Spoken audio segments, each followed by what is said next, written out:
estudante! Continuando a semana de acolhimento do ciclo 2.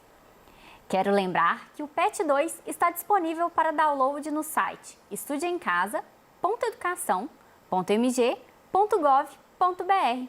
Quem está conosco é o professor de filosofia Romildo Calisto.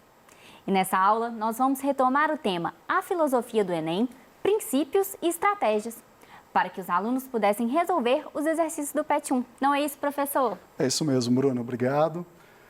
Então, aluno, aluna, hoje nós vamos falar um pouquinho sobre como funciona a prova do Enem, sobre qual a filosofia por trás dela. Imagine que você faça parte de um exército e esteja indo para a guerra. Quais as chances de você ganhar essa guerra? Primeira chance é se você tem um arsenal bélico bem equipado, armas boas. Só que isso não garante a sua vitória. A segunda condição, talvez, seria você conhecer o seu oponente. Isso também não garante a sua vitória. O que vai fazer você ter chance de vencer essa guerra é você, conhecendo a si mesmo e seu oponente, conseguir pensar uma estratégia de combate que seja eficiente. Nós estamos falando da guerra do Enem. Essa guerra, né, Bruna, que vários estudantes fazem todo ano, fazer essa prova, que é quase uma maratona, porque o aluno fica lá 2 dias, várias horas, e nós vamos então conhecer a estrutura dessa prova e, mais importante, quando o Enem é feito, o que o MEC, o que o Estado está querendo de você, estudante. É sobre isso que nós vamos falar hoje. E no final dessa aula, Bruno, eu vou dar dicas de como o aluno pode se dar bem nessa prova do Enem. Que ótimo! Que não se aplica apenas à filosofia, mas a todas as áreas. Vamos lá, então? A primeira questão que nós devemos pensar sobre o Enem é o seguinte. O Enem se estrutura sobre 5 eixos cognitivos. Que eixos são esses? Dominar linguagens, compreender fenômenos, enfrentar situações e problemas, construir argumentação, elaborar propostas.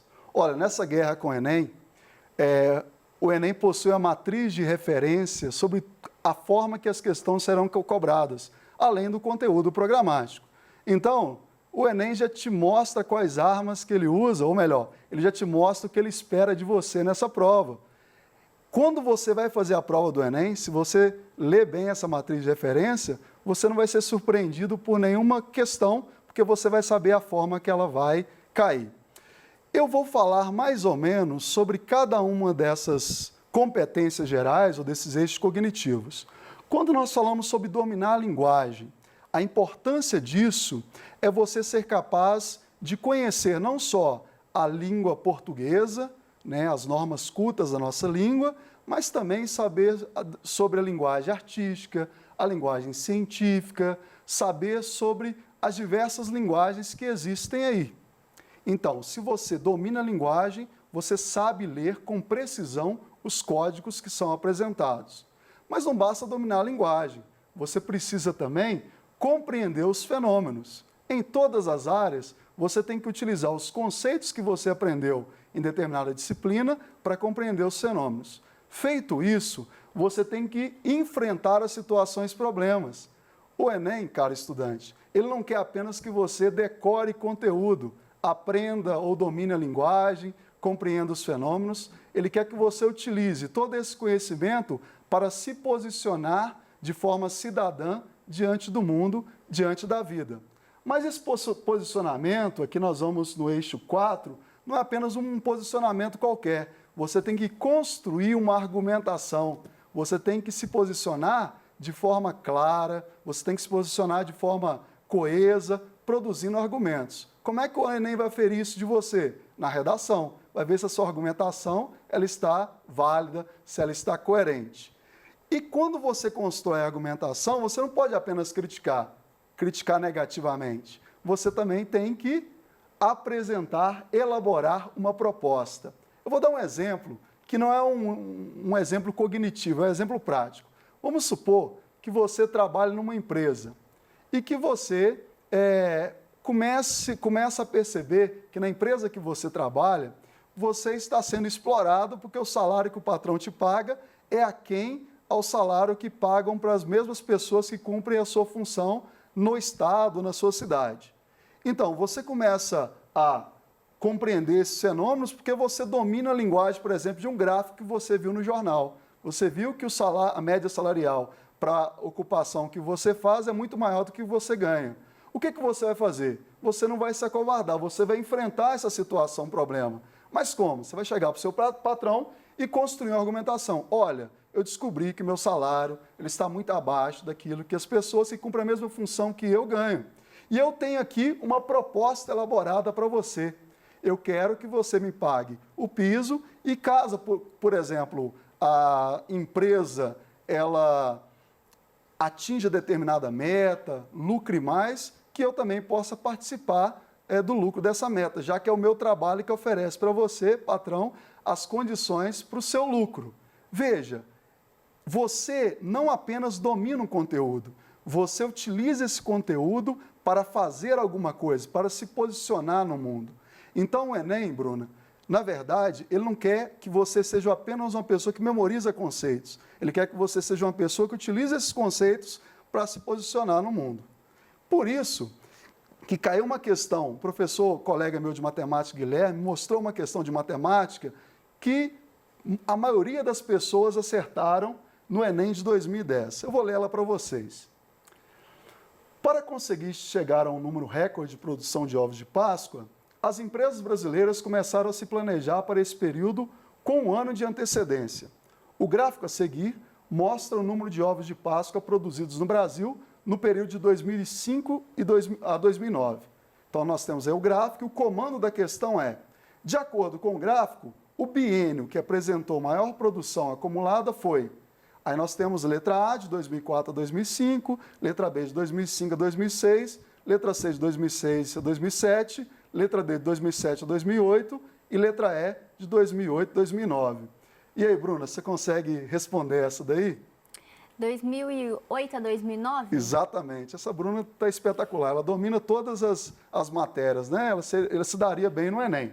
Então, olha só, é a letra E, 2008, 2009. Parece uma questão fácil, mas o Enem te disse que ia cobrar ela. Porque o Enem, ele quer que você domine a linguagem. Nesse caso aqui, a linguagem gráfica, a linguagem dos gráficos. Os gráficos estão presentes em todas as ciências que são cobradas no Enem. Então, se você domina a linguagem do gráfico, você percebe que no ano de 2008, 107 milhões de ovos de Páscoa foram produzidos e no ano de 2009, dos 103 milhões de ovos de Páscoa foram produzidos. É uma questão fácil? É, mas você tem que fazer uma leitura do gráfico para acertá-la, né? O Enem não é nenhum bicho de 7 cabeças, mas ele precisa que você domine bem a linguagem. Muito bem. Agora, nós vamos falar de um subtema desse grande tema. Eu falei desses cinco eixos cognitivos que alguns especialistas chamam de competências gerais. Só que esses 5 eixos cognitivos, ou competências gerais, eles se traduzem em competências e habilidades específicos, que cada área vai ter a competência e habilidade específica. E aí, antes de falar especificamente das ciências humanas, que é o caso de filosofia, eu quero definir competência e habilidade. E vou definir fazendo pensar num exemplo. Vamos supor, Bruna, que você queira fazer uma entrevista de emprego para ser cozinheiro. Aí a pessoa fala assim, Bruna, você quer ser cozinheiro? Você diz, quero ser cozinheiro. Aí você fala assim, e eu tenho 2 habilidades. Quais são as suas habilidades, Bruna? Você fala assim, eu sei fazer miojo, macarrão instantâneo, e sei cozinhar ovo. Aí o contratante vai falar assim, mas espera aí, essas 2 habilidades que você tem não te tornam cozinheiro competente. Tem um problema aí. Então, veja, o que é competência? É a capacidade que você tem de organizar determinadas habilidades para executar uma função de forma eficiente.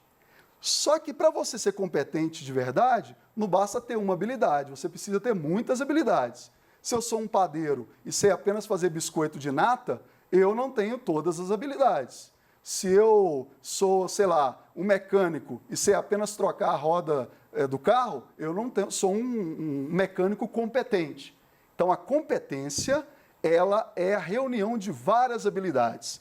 E cada área do Enem, matemática, linguagens, humanas e faltou uma, matemática, linguagens humanas e ciências da natureza têm as suas habilidades específicas. Então vamos pensar o seguinte, aqueles 5 eixos que eu falei anteriormente, ele vai ser traduzido nas habilidades e competências específicas pedidas em cada área do conhecimento.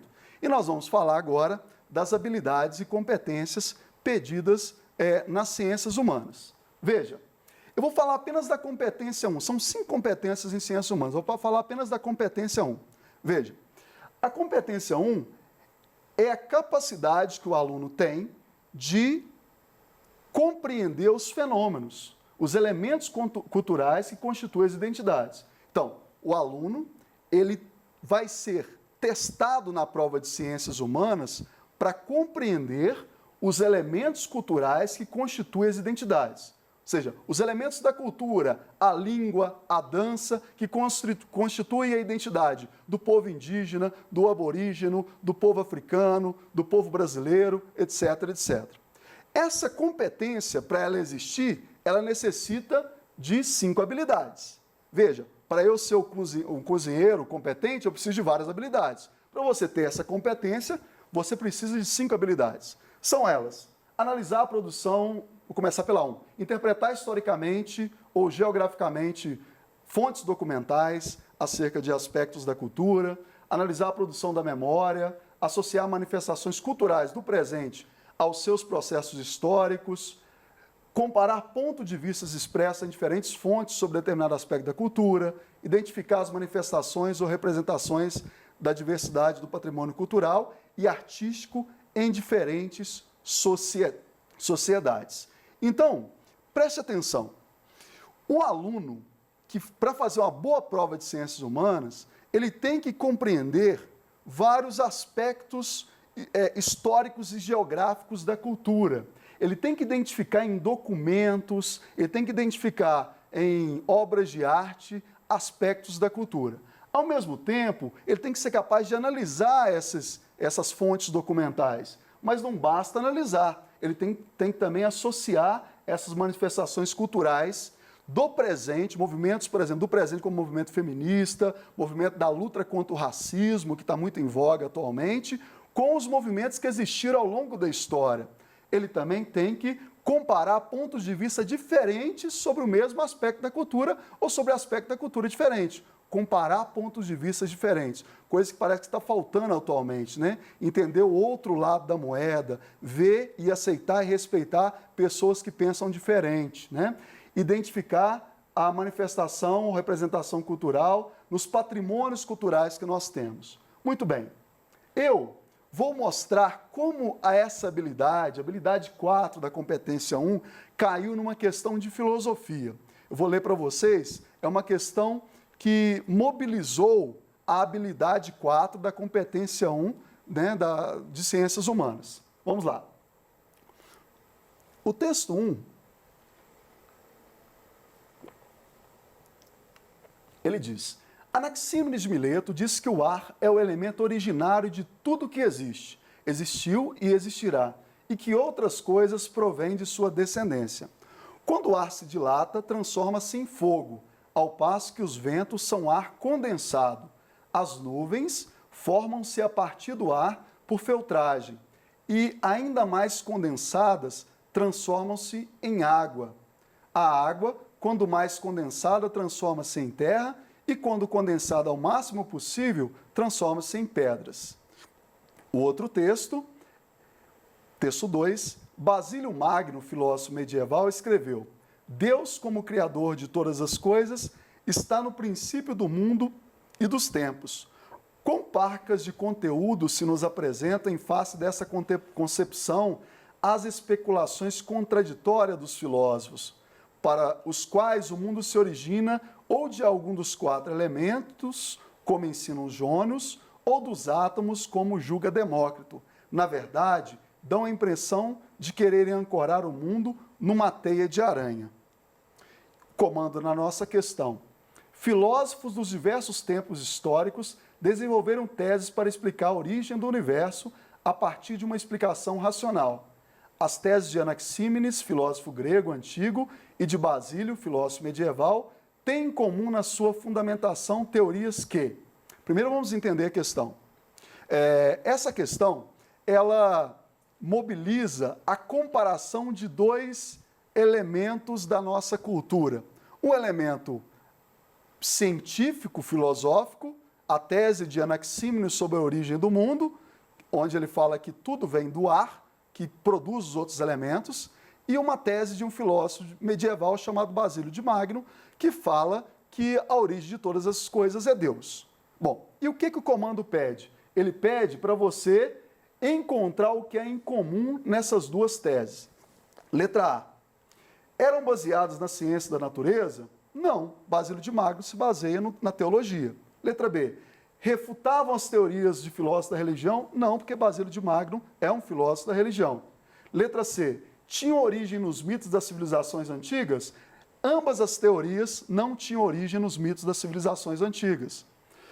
O Anaxímenes fala que é o ar, portanto é uma visão científico-filosófica, e Basílio fala que a origem de tudo é Deus, o Deus cristão, portanto não é na mitologia. D. Postulava um princípio originário para o mundo? Pode ser. E letra E. Defendiam que Deus é o princípio de todas as coisas? Não, porque apenas Basílio de Magno defende que Deus é o princípio de todas as coisas. Qual que é a resposta, Então, Bruninho? a resposta é letra D, né, Letra professor? D, exatamente. Gente, o Enem, ele só te pediu para você comparar dois pontos de vista distintos sobre um elemento da cultura, sobre as narrativas de criação do mundo. Se você comparou esses dois elementos, você conseguiu fazer bem essa prova. Um filósofo que era, vamos dizer assim, não pensava do ponto de vista cristão, e um filósofo que pensava do ponto de vista cristão. Ambos falando sobre a origem do mundo. O que eles têm em comum? Eles tentam explicar a origem de todas as coisas. Muito bem.